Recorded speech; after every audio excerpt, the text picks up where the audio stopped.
My name is Colleen Roddy, and I'm 32. For most of my life, my family described me like a piece of furniture. Quiet, reliable, doesn't need much. The kind of person you don't check on because she never makes a scene. And the truth is, I trained them to expect that from me. I worked days at a dental clinic, gloved hands, fluorescent lights, the constant hum of suction and polite pain.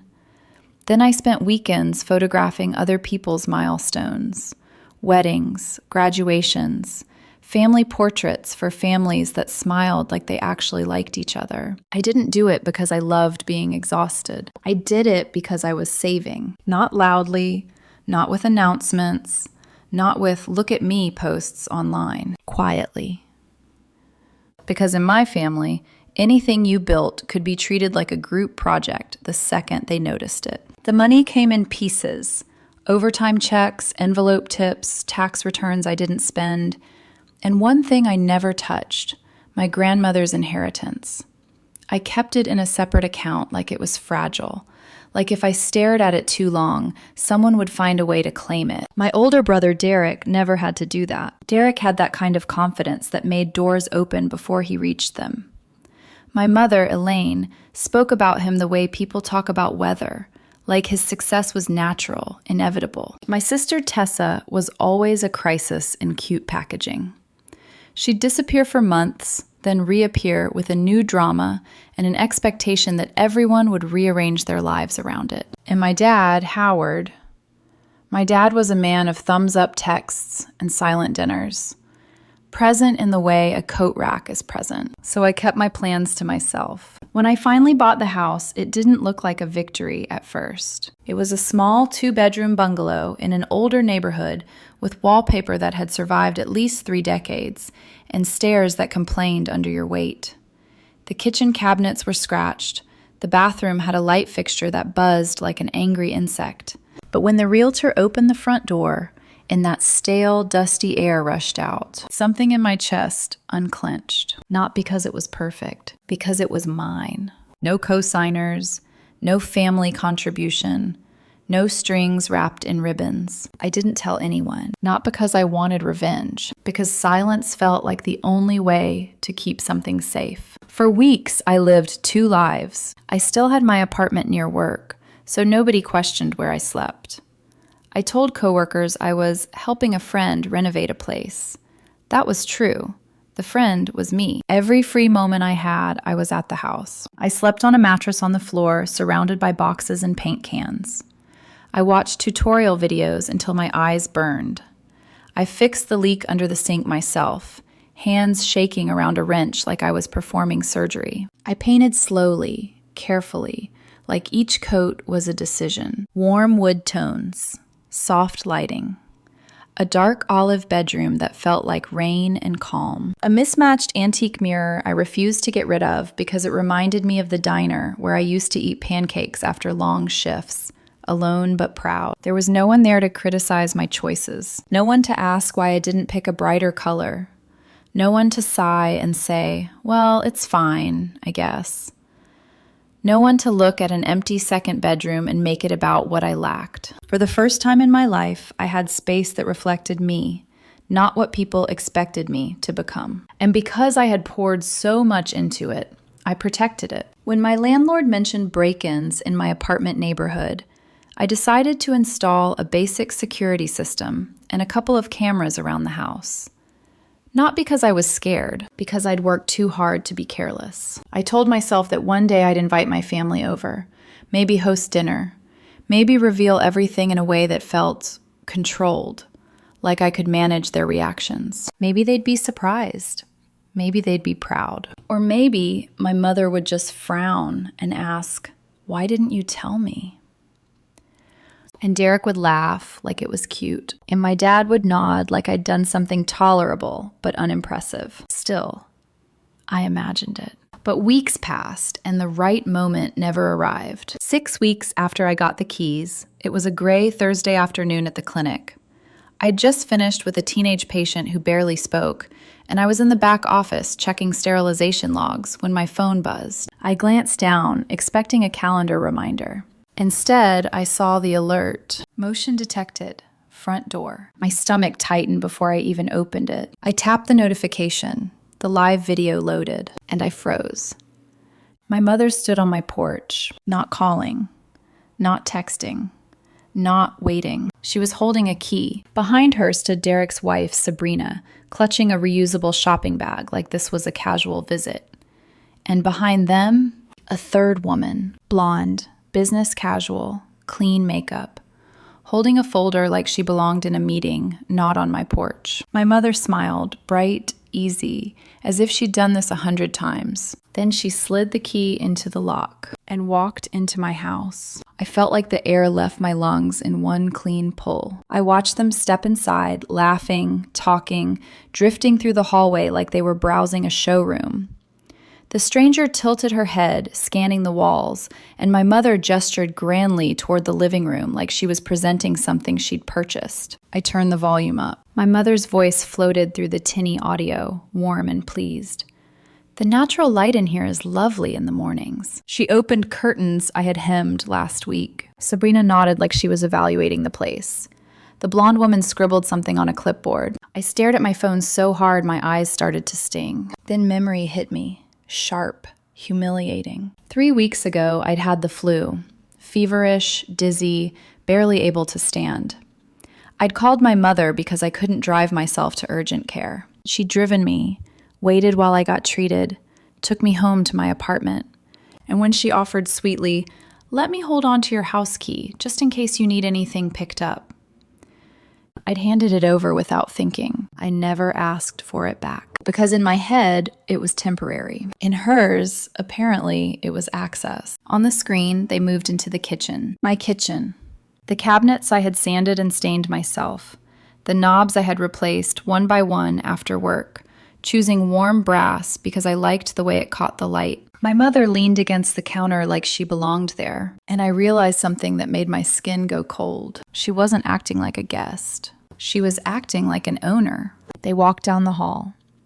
They stopped at the second bedroom, the one I planned to turn into a little photo studio, a place for editing, a place for me. The blonde woman's voice came through clearly this time, crisp and professional. With a fresh coat of paint and updated blinds, this could be a perfect nursery. Nursery. That word didn't land gently. It hit like a slap. I ended the stream so fast my thumb hurt. I sat perfectly still in that back office, the clinic humming around me like nothing had changed.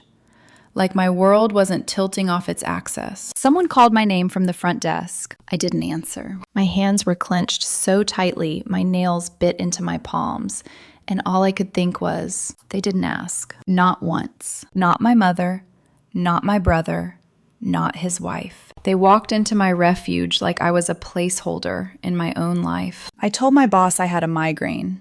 I don't even remember what she said back.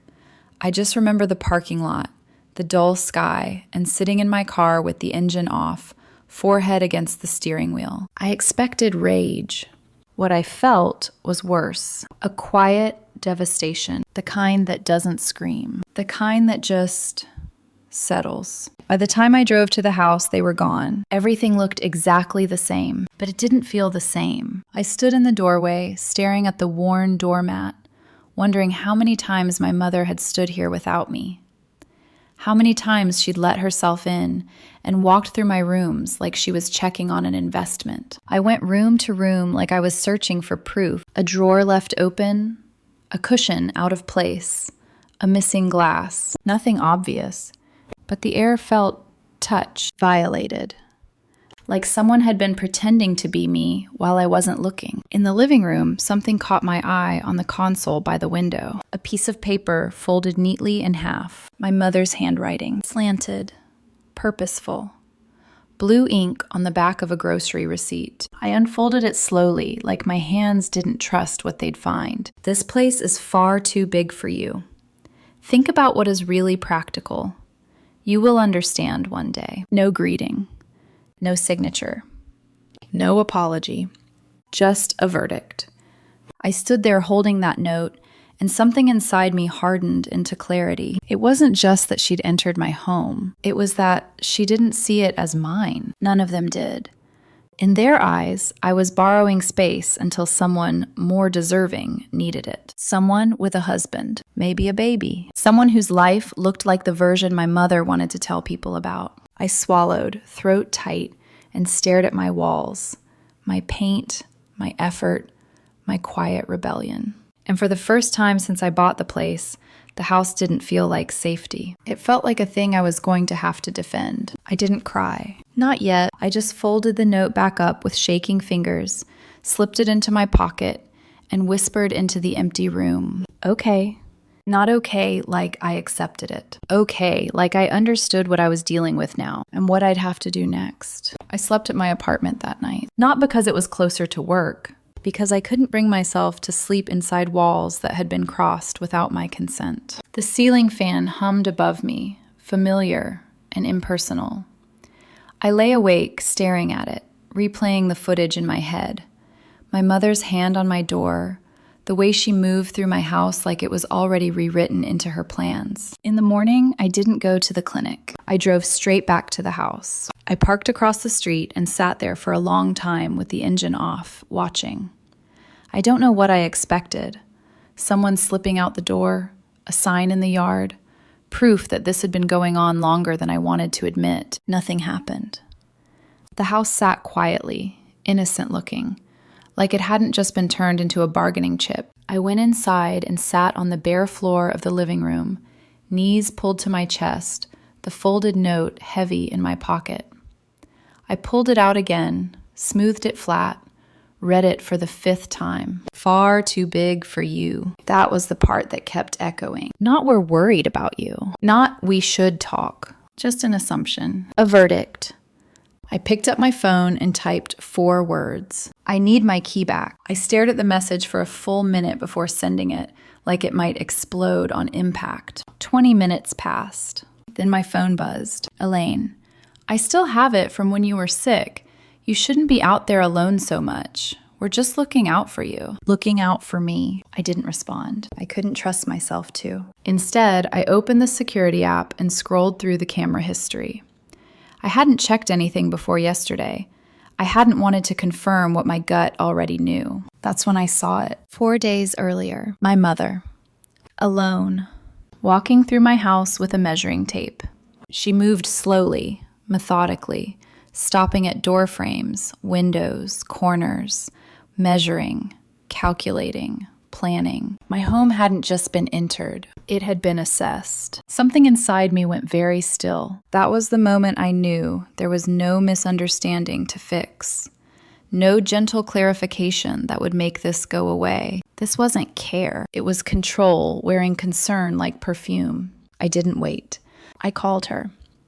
It rang twice before she answered, voice light, almost cheerful. "You're up early," she said.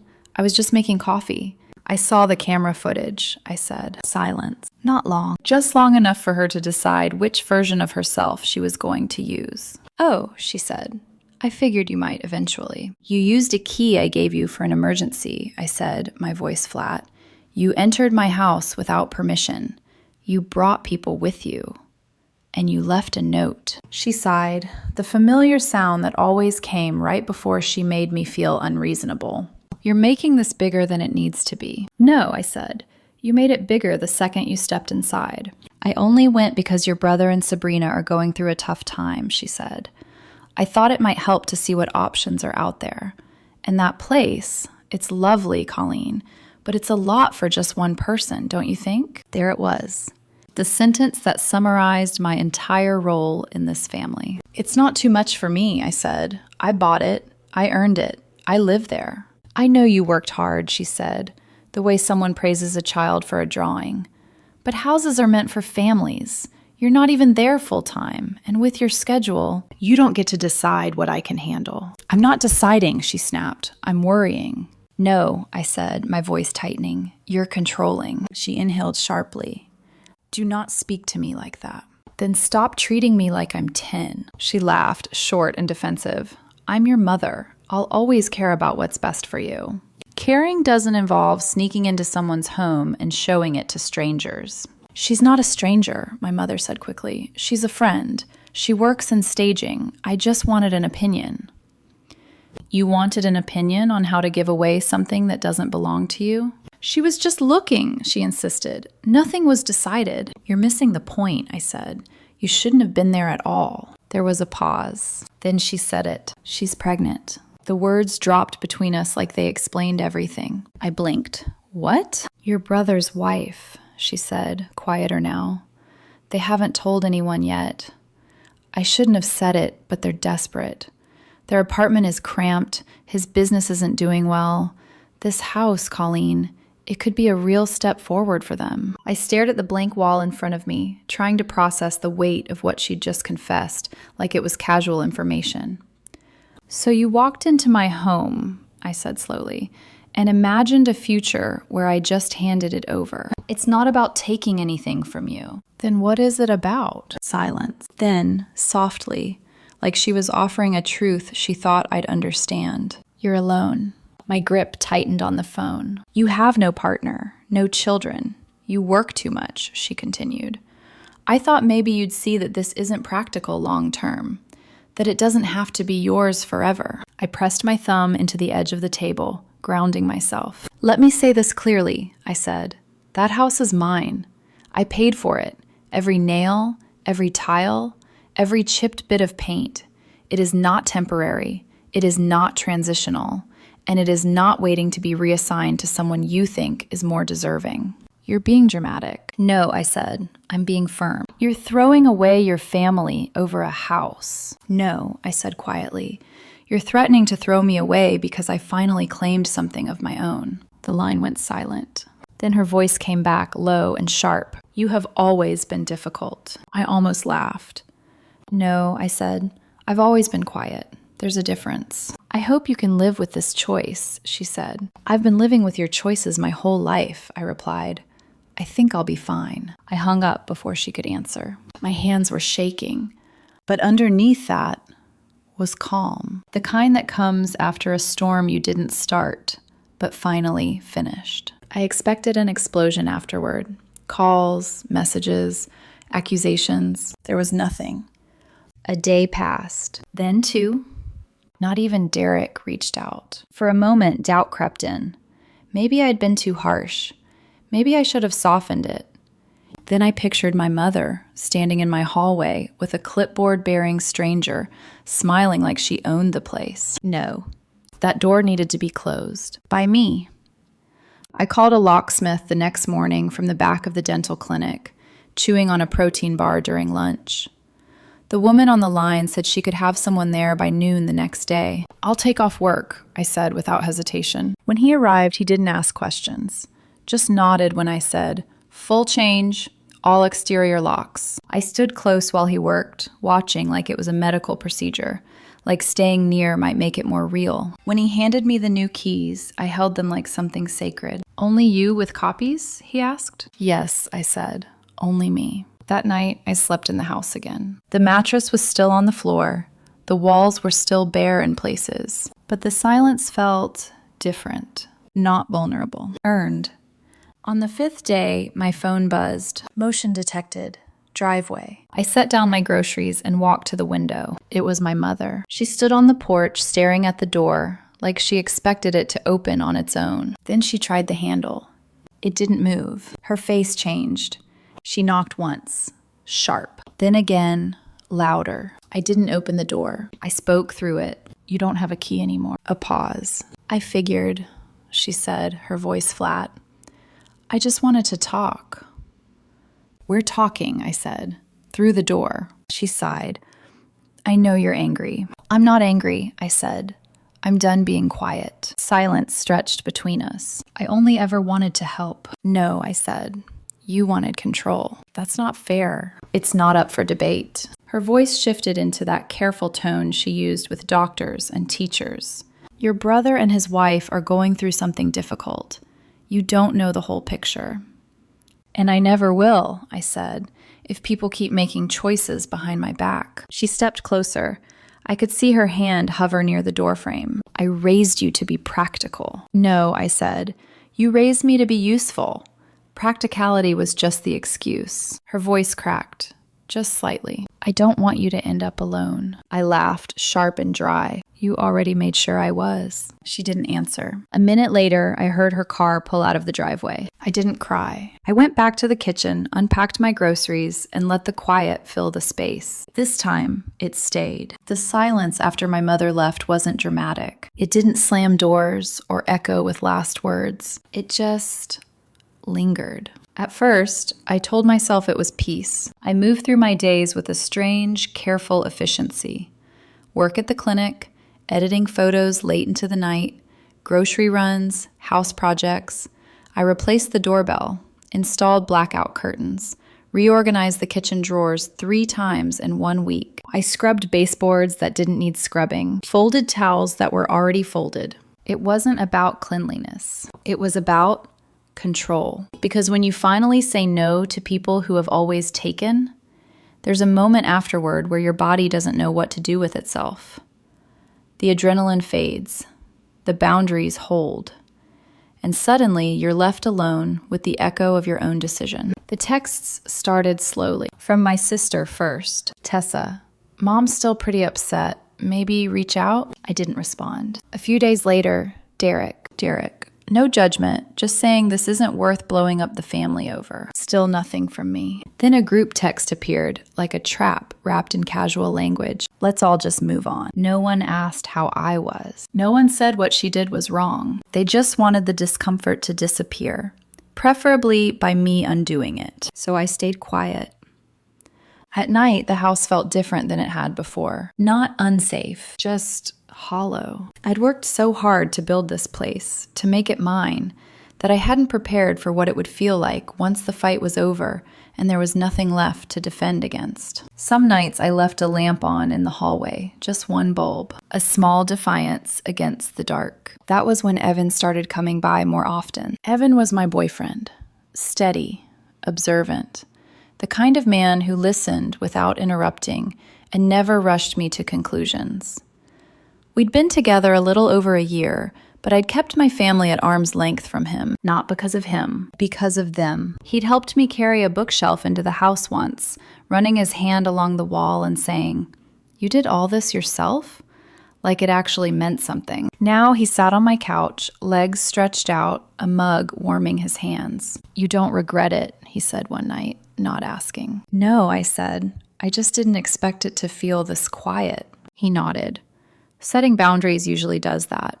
It's like clearing a room. Echoes show up before furniture does. I smiled faintly.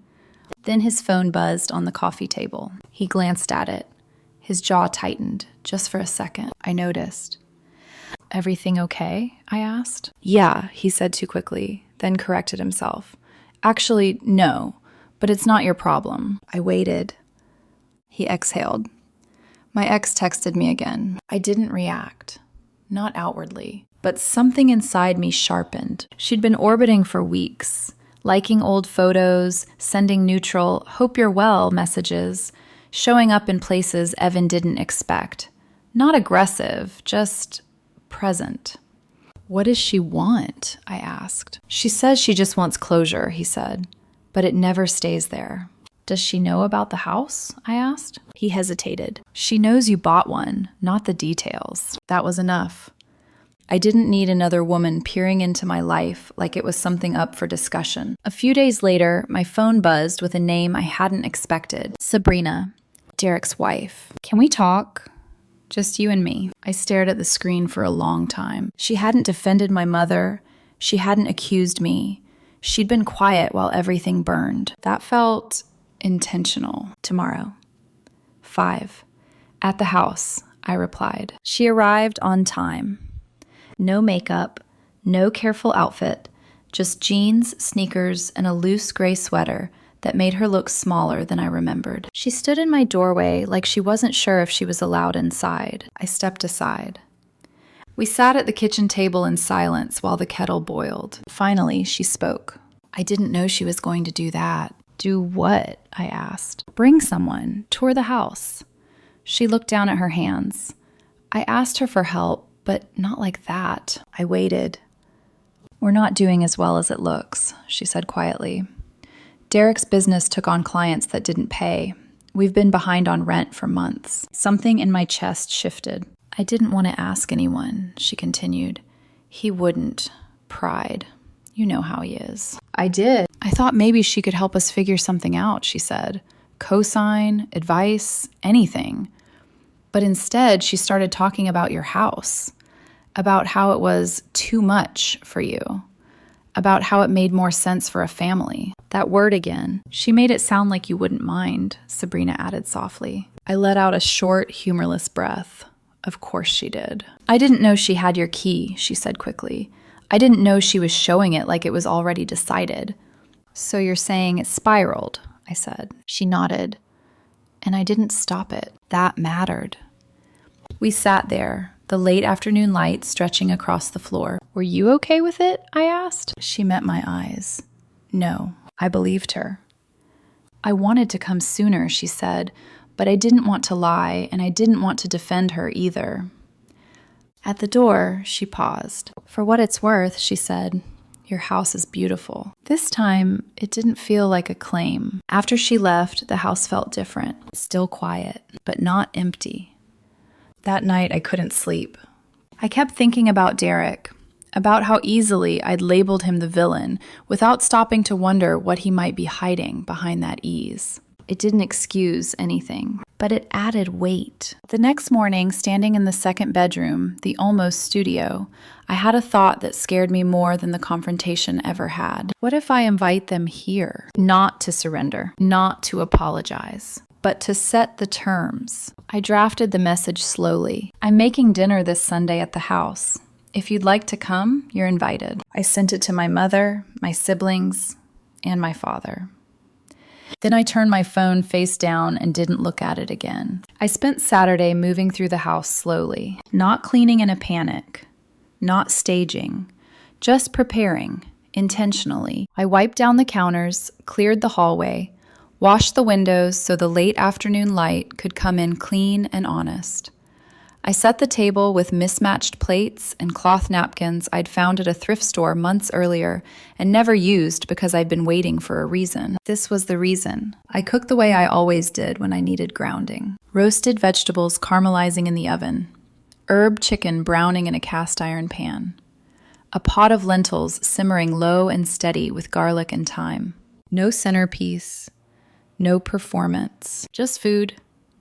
In space. At 5:57, headlights washed over the front window. My stomach tightened, not with fear, but with awareness. I opened the door before anyone knocked. Derek stepped in first, holding a bottle of wine like an offering. He hesitated when he saw me, like he wasn't sure what version of me he was walking into. Hey, he said. Hey, I answered. Sabrina followed, eyes flicking around the house like she was seeing it for the first time without permission. Tessa came next.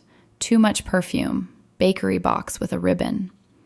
My dad stepped in quietly, hands in his jacket pockets. My mother was last. She stopped at the threshold. For a moment, neither of us spoke. Then I stepped aside. Come in, I said. She did. The house filled slowly. Shoes by the door, jackets on hooks. The soft, awkward sound of people occupying space they weren't used to being guests in. Derek wandered through the living room, running his hand along the bookshelf Evan had helped me carry in weeks earlier. You did all this yourself, he muttered. It wasn't praise, but it wasn't dismissal either. Tessa brushed her fingers along the windowsill. This paint color is perfect. I nodded. We sat at the table as the sun dipped low, warm light settling over everything I'd built.